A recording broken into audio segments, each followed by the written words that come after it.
In the past, we've already done that. Anybody that knows anything about our history, or if you go back any period of time, you will see that we have been involved in history. Okay, let's say just the East Oakland Enterprises. East Oakland Enterprises in the 1960s, 67, 68, 69, in 1970, and of course 71, that was East Oakland Enterprises. That was the only, you can't read about a black nationalist, black liberation program in any city in America except that one. And as small as Oakland is, they had the Panthers representing a political philosophy. And we had us representing a nationalistic economic system. And our system worked better than theirs. If you don't believe it, you just call Oakland, find some old folks my age and all of that, and ask them, what was Oakland like in late 1960s?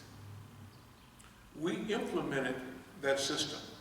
And we implemented it because if we got rich, we said, well, hey, everybody should be rich, right? It was rare.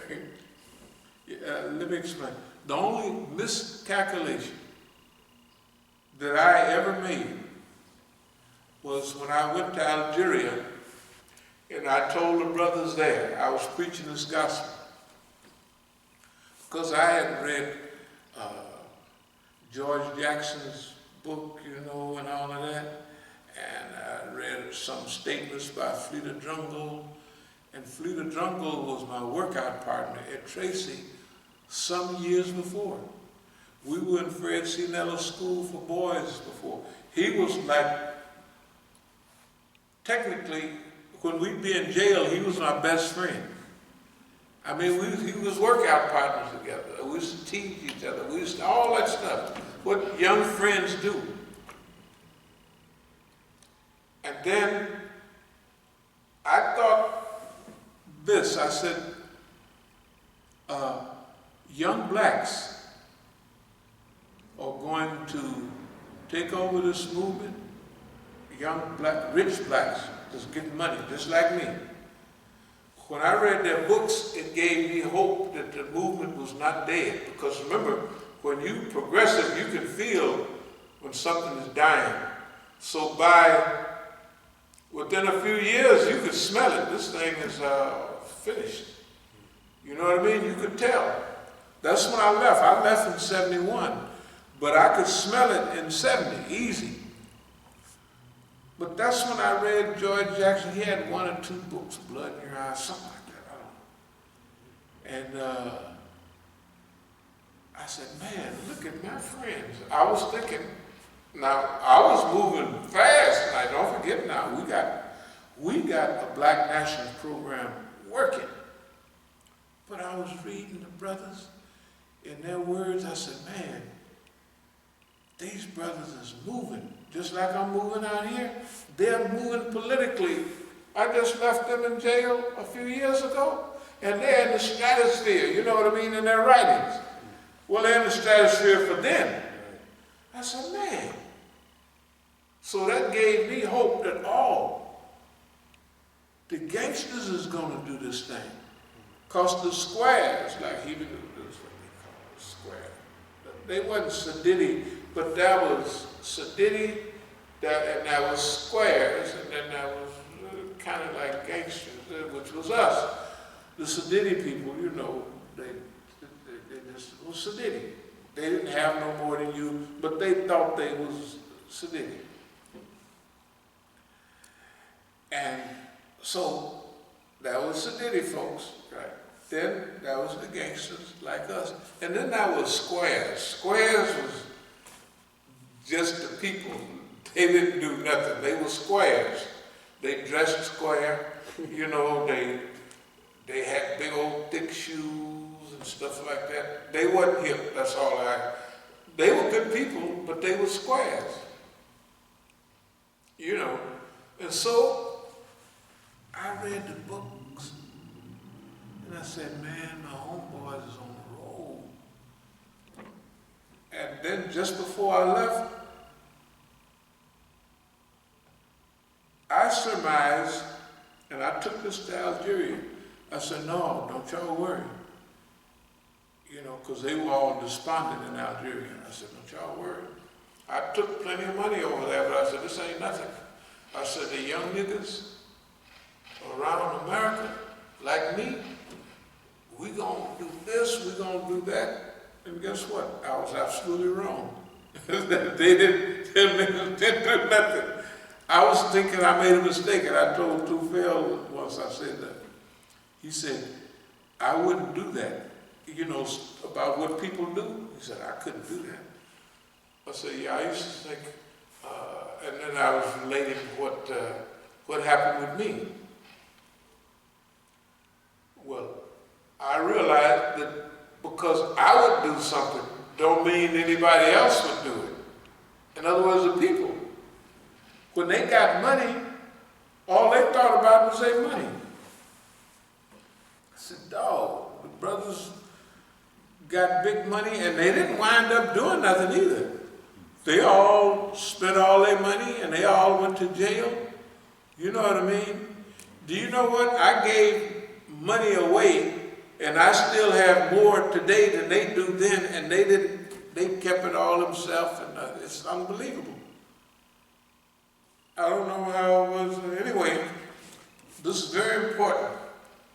This was the only mistake in looking to the future that I made. And that was, let's say, 50 years ago. That was 50 years ago. And, you know, and being objective and looking to the future, and that's young. But I didn't stay there too long. You know, it didn't take long to figure that out. That was a passing fancy. But I thought I would mention that. Other thing about what we call wandering in the wilderness. Wandering in the wilderness, for me, was success for everybody else. You know, when I was talking, I was studying this, I was running here, doing that. Well, to me, I was wandering in the wilderness. I was looking around, studying everything, and getting... Now, if everybody else looked at it, I was very successful. I was packaging up products, sending it up here, doing all kind of stuff, taking stuff back over there. You know what I mean? That's what I call wandering in the wilderness. Everybody else called that super successful. You know what I'm saying? They call that, and technically it was success. But I call it wandering in the wilderness. What do we do after the movement? Is it going to be above ground or underground? That's why I came back and turned myself in. Say, underground movement ain't gonna work. Underground, two people, all you can do is blow up stuff and go crazy, right? And I knew I had to be above ground. Why? Because everywhere I went, there was me and the white man together. I was over 6 feet tall, black as tar, and I couldn't fly into no airport without, what? They just keep an eye out for the sky. Right? So if I went anywhere in the world, there it is. Right? So when I talk about they did this, they did that, I know what I'm talking about. I know from then. I know from when they had a gang arrest, not a sweep, in 1971 in Lima, Peru in January. I knew that was a false sweep to sweep me up in their thing, and they just take me in the jail for an hour or two. Went along with everybody. I'm just walking through the park, and they have a sweep to let me know you don't belong in Lima, Peru. You know what? It worked. I just packed up and got right on out of Lima right away. And I went to La Paz, Bolivia. That's why I did certain things. Then when I was in La Paz, Bolivia, I was in a big courtyard and big churches that had a big giant courtyards and all that stuff. He said, you want to do that? He said, you go up to Colombia. Because we're down in Bolivia, go up to Colombia. Bolivia doesn't have any openings to the ocean. It's landlocked. What was he telling me? The future of drugs is Colombia. You got two coasts, the Atlantic coast, right, and Atlantic coast and the Pacific coast. So right near the Panama Canal, that's where that's what the white man is saying. Hey, there's white people there, they're telling me, hey, you want to do that? Going up to Colombia. So I just backed up, went up to Colombia. Happy days are here again, just like what they said, because they was figuring it out. This is what we're going to do. We're going to make Colombia. Colombia was just like any other country in South America in the old days. But after a few years, the only thing you heard, you didn't hear nothing about Peru, nothing about Bolivia, right? All you heard about was Colombia, Scarface now, and everybody else, right? Colombia. Anyway, so we're grateful. The part we played in the past, our movement has, we'll talk about it in a little while, but the past has been, we don't have nothing to feel bad about our past. The present, we'll talk about the present in a few minutes because the present is, first of all, let's remember, what did we want to do? Archivist, historicize, chronicleize, and be a documentalist. That's on my oldest literature, way back in the 90s almost. Well, the early 2000s. I would say this period really began. If anybody remembers One More Mountain to Climb, that was 2002. That was when it talked about New Worldism and visualism and all that stuff. We was already into that then. But it takes a while. You have to have patience. Longevity, all of that stuff means protractedness. You have to really be, just imagine, on this phase, we've been in this phase for 18 years. Because when we had that meeting here, that's when we said, okay, we're going to make a move. It's been over 15 years when we said Oakland was a clearinghouse. Oakland was a clearinghouse, that was 2005, maybe. Yeah, 15 years ago. We said Oakland is a clearinghouse. And it was. Imagine if all the police agencies that are on us did everything on its own. That would mean we would have people from the FBI watching us, and they would be bumping into people from the CIA, which shouldn't be here, from Homeland Security, right? They would all be bumping into each other. And there would be 50 people in the Masjid, and 47 of them would be the police, and they would be just doing their thing, and it would be uncoordinated. So they would run everything in those days through Abdul Malik. That's what I said, Oakland, right, was that. That's what it was. It was a clearinghouse.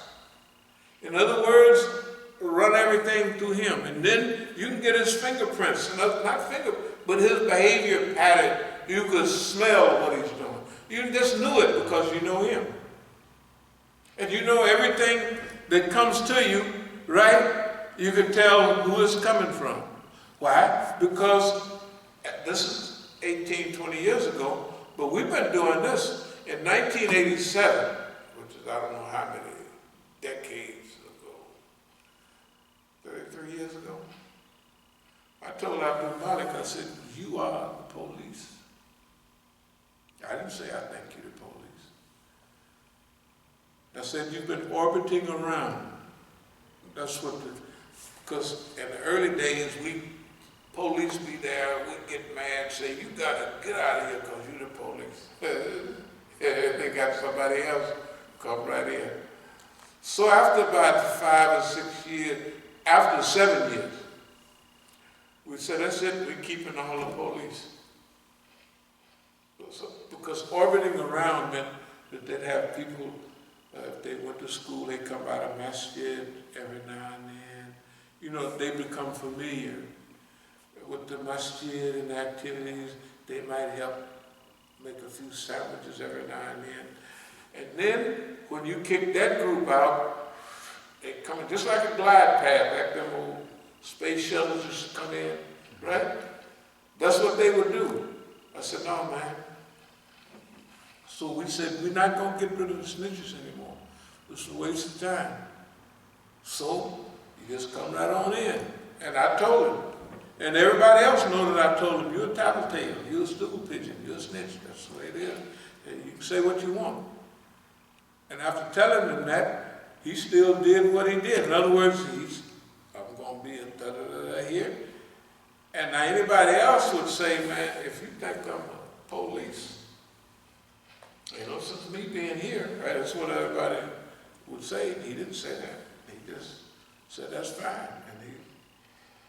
And then he forgot that I told him after a few years, the white folks had blew his mind up so much, and he thought he had got so into my head, the poor guy. I would be using peripheral vision. I'm driving and I'm looking right at him. He's looking upside my head and I'm just driving. And he's looking like Kingfish or somebody. You know, he had that Kingfish look. I don't know if y'all have seen him. Do you ever remember, look, George Stevens, he looked like he was always up to something. And he'd always, yeah, Andy, da-da-da-da. And that's the way old, what's his name, he looked the same way. He'd had the same look. And I wouldn't say, you got that Kingfish look. I didn't say that, I just kept driving. And he almost acted like he forgot. Look what happened with Oakland. Look what happened with here. Everybody just popped up and flew away. I didn't do nothing to nobody. Did I do anything to any brothers? Nothing. And they just drifted on apart, drifted away. They just flew away.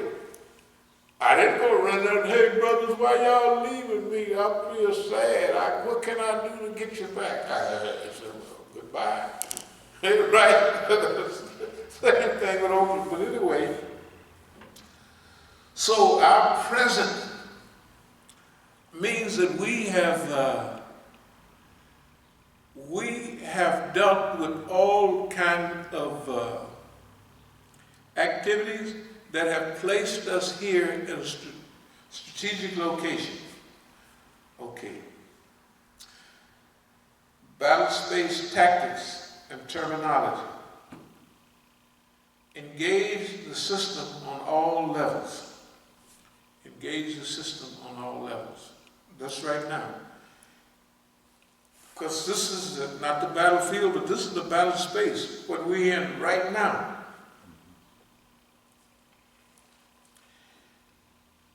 Would you turn the air just a little pinch? Battle space tactics and terminology. Engage the system on all levels. Teach and train for victory in our time. Okay. That's where we're headed right now. This ain't where we're headed. We're actually doing it. When we go out and do our little talks and da-da-da-da-da, we are training the people. We're putting our message out. So we're putting the message out. And that's what we're doing right this minute. And we're learning all the time. And there's some deep things that, like they test us. Remember we say that we passed every test. We passed the sex test, the ethics test, the honor test, all the tests, the wealth test, the power test, you know what I mean, that they put on us. They test you, how is this nigga gonna handle power? They get it.